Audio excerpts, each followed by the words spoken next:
Bonjour, nous allons voyager au pays de la minceur, du surpoids et de l'obésité. Nous allons emprunter un chemin qui mène de la santé à la maladie ou, espérons-le, de la maladie à la santé. Comment perdre du poids? C'est un long combat qui est fait de victoires et de défaites, mais la victoire finale, elle dépend de vous. Nous parlerons un peu de physiologie, un peu d'environnement et surtout un peu d'espoir. Ai-je un poids normal? La réponse est extrêmement simple. Elle se trouve dans les tables des données des épidémiologistes et des assureurs.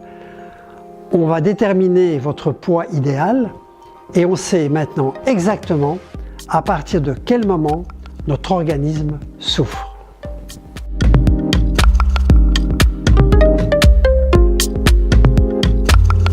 Regardons ce graphique qui semble complexe, mais qui est en fait extrêmement facile à interpréter.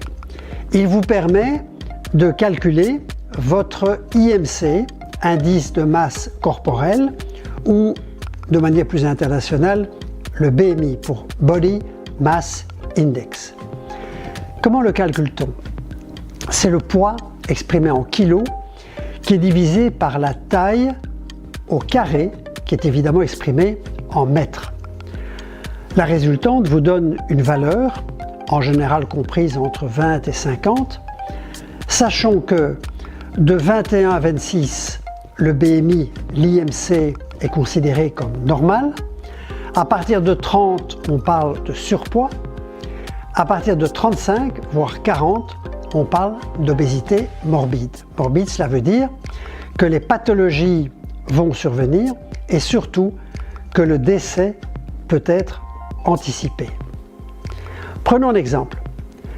Une dame de 1,60 m peut peser jusqu'à 66 kg. À partir de 66 kg, elle est en surpoids.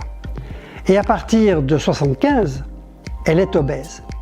Pour un homme, prenons un homme d'1,80 m, jusqu'à 85-86 kg, son poids est correct et son environnement de santé est optimal.